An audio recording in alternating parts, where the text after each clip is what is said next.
शीतल जी, आपसे शुरुआत करते हैं। ये जो पूरी बहस हुई है और जो ये एक पूरा अभियान है वक्फ बोर्ड का, वक्फ बिल का अब कानून बनने जा रहा है। इसे आप बीजेपी की अचीवमेंट में किस तरह से देखते हैं?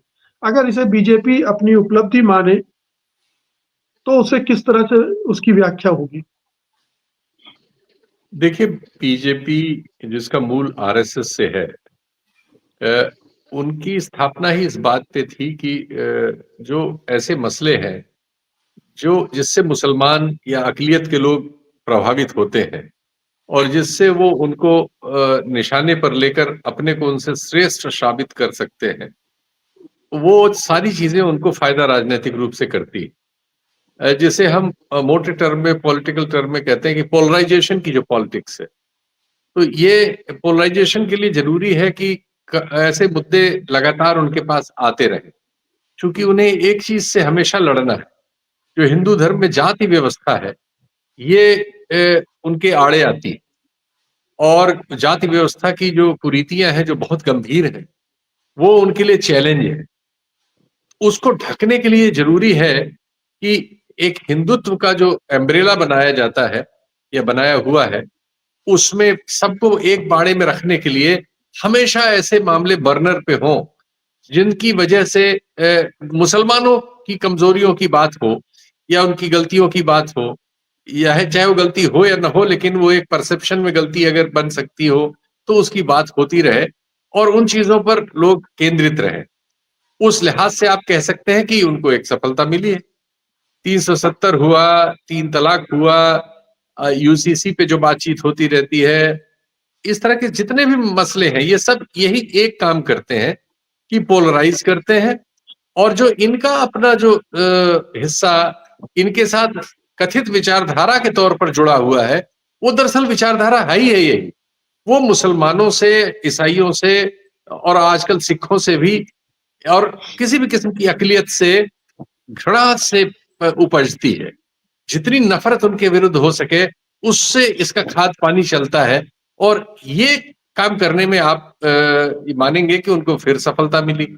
दूसरी बात आपने कह दी तो मैं उसको क्या दोहराऊं कि वो इसमें भी सफल रहे कि उनके साथ जो दो मेजर एलआई है, जिनकी वजह से उनकी सरकार का लोकसभा में बहुमत है, और कहा जिनके बारे में रोज सोशल मीडिया पे, यूट्यूब के बहुत सारे चैनल रोज उठापटक करते रहते हैं अपने हिसाब से, रोज वो गिराते उठाते रहते हैं।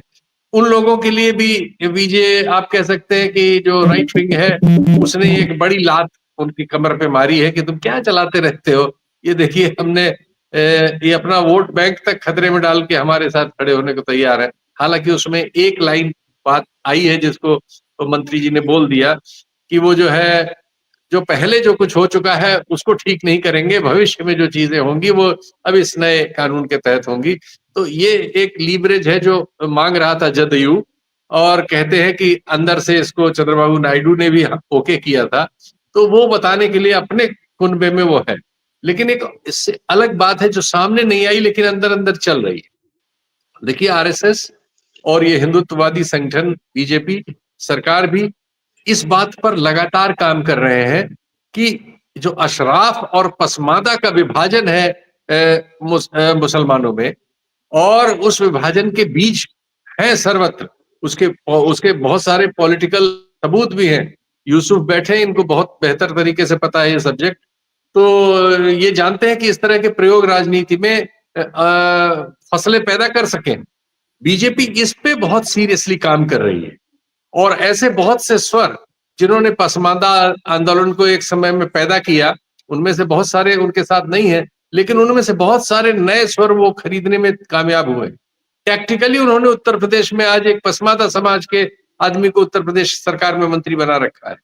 इसके पहले जनरली हम अशराफ को ही देखते थे उस तरह से आगे, चाहे वो शिया समाज से आते हो या सुन्नी समाज से आते हो।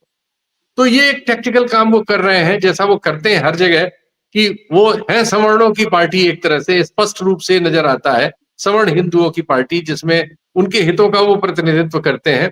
लेकिन वो ये भरोसा पिछड़ी जातियों में और दलित जातियों में दिला लेने में कामयाब है कि नहीं, ऐसा नहीं है, हम हिंदुत्ववादी हैं और सारे हिंदू समाज को लेके चल रहे हैं, और खतरा मुसलमानों से है, ईसाइयों से है, सिखों से है और देश को बॉर्डर पे भी खतरा है। तो ये सब हम बचाने के लिए हम लोगों को एक अम्ब्रेला के नीचे आना है। ये परसेप्शन वो इन समाजों के बड़े हिस्से में डाल के और उनको अपनी मतपेटी तक ले आ पाने में दूसरों से ज़्यादा सफल हमेशा मिलते हैं हमें। उस तरह से हम कह सकते हैं कि वो इस बार भी सफल रहे।